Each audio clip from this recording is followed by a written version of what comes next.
दोस्तों स्टडी 91 के YouTube channel में आप सभी का बहुत बहुत स्वागत है। और आज इंडियन ज्योग्राफी का 42वां लेक्चर हम लोग कवर करने जा रहे हैं और इसमें आज मैं पढ़ाने वाला हूं मोस्ट इंपॉर्टेंट टॉपिक को, जहां पर हम पढ़ने वाले हैं अंतरराज्यीय नदी जल विवाद के बारे में। दोस्तों आपने सुना होगा कि बहुत सारी नदियां भारत में ऐसी भी हैं जो अंतरराष्ट्रीय नदियां, मतलब वो किसी एक देश में नहीं बह रही हैं, वो दो देशों में बह रही हैं या फिर दो से ज्यादा देशों से होकर आ रही हैं, तो उसको अंतरराष्ट्रीय नदियां कहा जाता है। उसी तरह से एक और शब्द है अंतरराज्यीय। क्या नाम है? अंतरराज्यीय। मतलब ऐसी नदियां जो दो या दो से अधिक राज्यों से होकर बहती हैं, उनको अंतरराज्यीय नदियों की संज्ञा दी जाती है। ऐसी में अगर कोई नदी दो या दो से अधिक राज्यों से होकर बहती है तो जाहिर सी बात है कि उसके जल को लेकर के किसी भी राज्य के बीच में विवाद हो सकता है। तो आज हम पढ़ने वाले हैं अंतरराज्यीय नदी जल विवाद के बारे में। साथ ही साथ देखेंगे कि इससे संबंधित जो विधेयक था 2017 में उसका संशोधन हुआ है, तो संशोधन विधेयक हमें क्या क्या बात बताता है उन चीजों के बारे में। मोस्ट इंपॉर्टेंट जो जल विवाद है, जैसे सतलज यमुना लिंक जल विवाद है, यमुना नदी जल विवाद है, कृष्णा नदी जल विवाद है, कावेरी नदी जल विवाद है, पेरियार नदी जल विवाद है। तो मोस्ट इंपॉर्टेंट जो नदी जल विवाद हैं, वो विवाद किन किन राज्यों के मध्य हैं, आपसे ये परीक्षा में पूछा जाता है, वो भी मैं आपको पढ़ाऊंगा। साथ ही साथ दोस्तों अंतिम में पढ़ेंगे नदी जोड़ो परियोजना के बारे में। आपने राष्ट्रीय जल ग्रिड मिशन का नाम सुना होगा। उस मिशन के थ्रू क्या किया जा रहा है? नदियों को जोड़ने की बात की जा रही है। लेकिन क्यों, आखिर क्यों ऐसा किया जा रहा है? नदियों को जोड़ने का क्या फायदा है? क्या उससे विवाद कम हो जाएगा या कोई दूसरा रास्ता है? ठीक है, तो उसके बारे में भी देखा जाएगा। साथ ही साथ दोस्तों कुछ संवैधानिक प्रावधान है, उन संवैधानिक प्रावधानों पर भी नजर रखेंगे। ठीक है, जिसके तहत अलग अलग अनुच्छेदों में इसकी बातें बताई गई, वो बताऊंगा मैं आपको। और नदी बोर्ड अधिनियम जो 1956 में आया था और अंतरराज्यीय नदी जल विवाद अधिनियम भी 1956 में आया था, उसकी चर्चा भी आज की जाएगी। इस तरह से जल संसाधन यानी वाटर रिसोर्स का जो चैप्टर आपका है वो आपका कंप्लीट हो जाएगा। अगला चैप्टर हमारा आने वाला है भारत में खनिज संसाधन। ठीक है, तो खनिजों के बारे में आपको बताऊंगा, वो बड़ा स्पेशल चैप्टर होगा, बहुत मजा आएगा पढ़कर। ठीक है, तो चलिए स्टार्ट करते हैं टॉपिक को।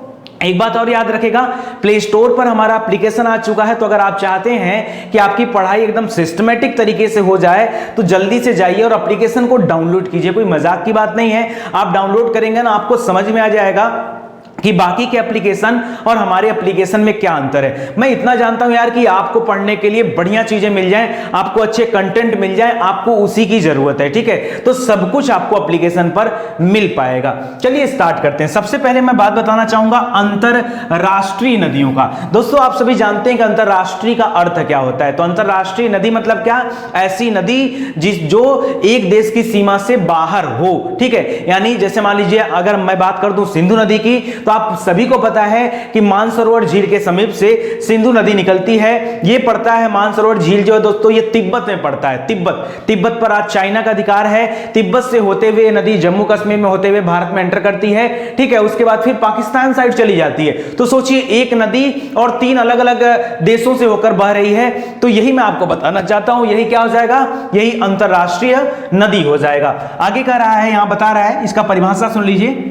जो नदी दो या दो से अधिक देशों से होकर प्रवाहित होती है, उसे अंतरराष्ट्रीय नदी की संज्ञा दी जाती है। आपके सामने अगर मैं उदाहरण की बात करूं तो आप याद करें, जैसे सिंधु नदी है, वहीं पर आपको जम्मू कश्मीर में तीन नदी मिल जाएगी, सिंधु नदी, झेलम नदी, चिनाब नदी, रावी नदी, सतलज नदी। क्योंकि ब्यास का नाम इसलिए नहीं क्योंकि ब्यास नदी आकर के मिल जाती सतलज में ना, हरिके बैराज के पास, तो याद रखेगा। ठीक है, और आगे क्या है दोस्तों? काली नदी नेपाल में, आप सभी को पता होगा। ठीक है, उसके बाद गंडक हो गया, कोसी हो गया जिसको बिहार का शोक कहा जाता है, तिस्ता नदी हो गया और ब्रह्मपुत्र हो गया। ठीक है, ये सभी वे नदियां हैं। आप गंगा का भी नाम ले सकते हैं। क्या ले सकते हैं? गंगा। क्यों?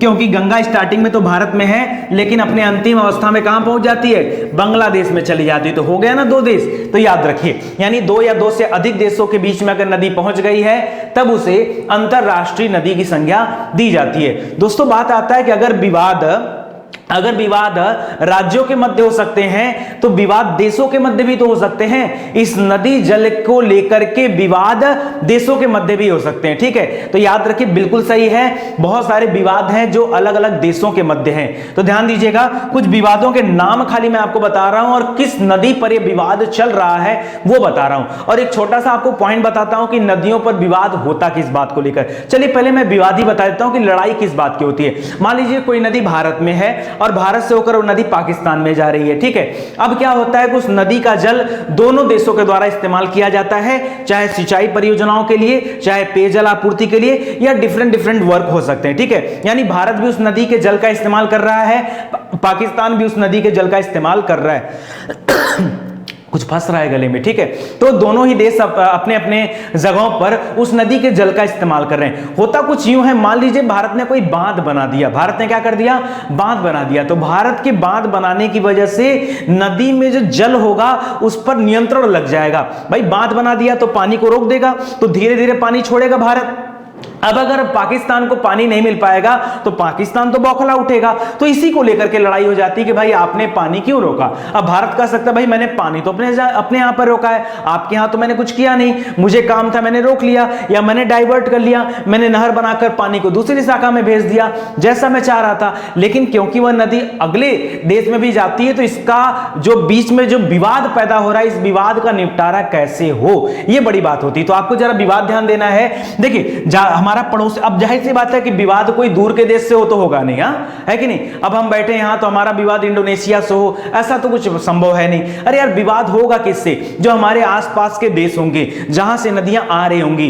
विवाद हो सकता है नेपाल से हो जाए, विवाद हो सकता है बांग्लादेश से हो जाए, विवाद हो सकता है चीन तिब्बत से हो जाए, विवाद हो सकता है आपका किससे हो जाए, पाकिस्तान से हो जाए। तो इन्हीं देशों से विवाद होगा ना। तो ध्यान दीजिएगा, भारत पाकिस्तान के मध्य सिंधु नदी विवाद चल रहा है, आप सभी को पता होगा। इसके पहले दोस्तों सिंधु नदी जल समझौता भी हुआ था 1960 में, जो कि आपको पढ़ाया गया। आप नदी वाला जब चैप्टर देखेंगे तो वहां पर मैंने सिंधु नदी पढ़ाते समय सिंधु नदी जल विवाद के बारे में भी बताया है। आगे कह रहा दोस्तों, दूसरा है भारत पाकिस्तान के बीच में सिंधु को छोड़ करके झेलम हो गया, जहां पर तुलबुल परियोजनाएं, क्या है, तुलबुल और उरी दो परियोजनाएं हैं, याद रखिए। उनको लेकर के पाकिस्तान बड़ी आपत्ति दर्ज करता है। उसके बाद चिनाब नदी है, चिनाब नदी पर दोस्तों सलाल, बगलिहार, दुलहस्ती तीन परियोजना चल रही है, सलाल, बगलिहार और दुलहस्ती।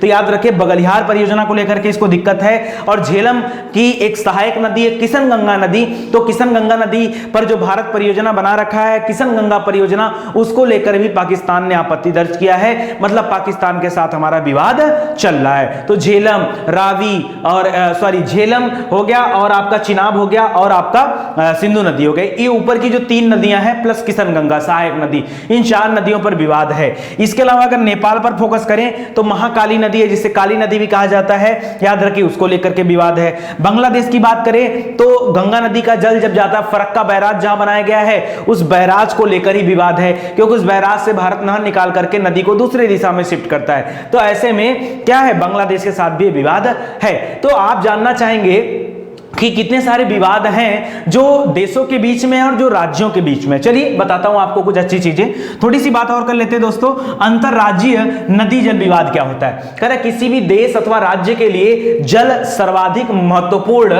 संसाधनों में से एक माना जाता है। आप सभी जानते हैं यार कि जल क्या है, यह सबसे महत्वपूर्ण संसाधन में से एक माना जाता है, क्योंकि उसका इस्तेमाल सिंचाई में किया जाता है, पशुपालन में किया जाता है, पेयजल के लिए किया जाता है, या फिर जल विद्युत उत्पादन के लिए किया जाता है। इसके तमाम काम हो सकते हैं, ठीक है। इसीलिए तो उसको बहुउद्देशीय परियोजना माना गया है। भाई यहां पर जलों को रोक करके बहुउद्देशीय परियोजना के तहत जो है योजनाएं चलाई जाती हैं कि कैसे हम ज्यादा से ज्यादा इस्तेमाल कर सकते हैं उनके जल का, ठीक है। तो याद रखिए, करा सभी दिशाओं में बहने वाली, भारत में विभिन्न राज्यों से होकर जाने वाली ये नदियां या तो अंतरराज्यीय हो सकती हैं। दो शब्द हैं यहां भाई, एक तो अंतरराष्ट्रीय शब्द था, दूसरा शब्द है अंतरराज्यीय और अंतरराज्यीय। फिर से यहां पे लिख रहा हूं, ध्यान दीजिएगा मैं क्या लिख रहा हूं, ध्यान दीजिएगा, अंतरराज्यीय अंतरराज्यीय, एक ये है, आ की मात्रा लगाए, एक है अंतरराज्यीय, दोनों में बहुत बड़ा डिफरेंस है, बहुत बड़ा डिफरेंस है, ठीक है।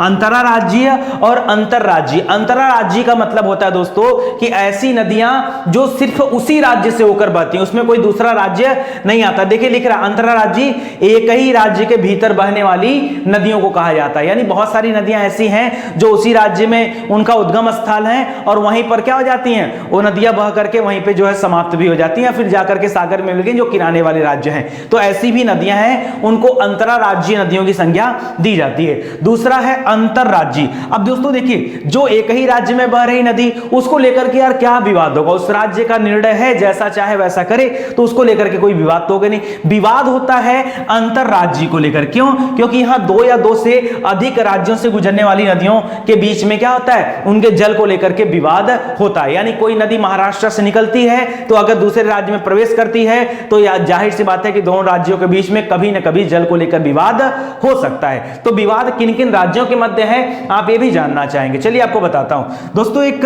विवाद है नरोदी जल विवाद। देखिए विवाद बहुत सारे हैं, लेकिन मैं आपको मोस्ट इंपॉर्टेंट विवाद के बारे में डिटेल से पढ़ाने वाला हूं, ठीक है, याद रखेगा। लिख रहा है नरोरी जल विवाद, ध्यान दीजिएगा। कह रहा है बिमता धारा नदी पर उड़ीसा के गंजाम जिले में बने नरोदी बांध पर उड़ीसा और आंध्र प्रदेश के मध्य विवाद चल रहा है जल को लेकर। इस नदी जल को लेकर के उड़ीसा और आंध्र प्रदेश के बीच में विवाद चल रहा है। याद रखें नाम क्या है, नरोदी जल विवाद, ठीक है। नदी, ये नरोदी जो है ना, ये बांध का नाम है और नदी कौन सी है, बिमता धारा। कौन है, बिमता धारा नदी पर एक बांध बनाया गया है, नरोदी बांध। याद रखिए गंजाम जिले में, उड़ीसा में पड़ता है गंजाम जिला, ठीक है, और उड़ीसा में यह बांध बनाया गया। इस बांध को लेकर के विवाद है उड़ीसा और आंध्र प्रदेश में, ठीक है। क्यों? क्योंकि यह नदी जो है ये आंध्र प्रदेश तक बहती भी जाती है। तो जाहिर सी बात है अंतरराज्यीय नदी हो गई और इसके वजह से लड़ाई झगड़े चल रहे हैं। कुछ और भी नदियां हैं, जरा उन पे भी आप ध्यान दीजिएगा। लिख रहा है सतलज यमुना लिंक नहर विवाद। मतलब क्या हो रहा था दोस्तों, सतलज नदी और यमुना नदी को जोड़ा जा रहा था। क्या किया जा रहा है, जोड़ा जा रहा था। तभी तो बोल रहा है कि सतलज यमुना लिंक, इन दोनों का लिंक बनाया जा रहा है, ठीक है। लिंक माने जोड़ देना। करा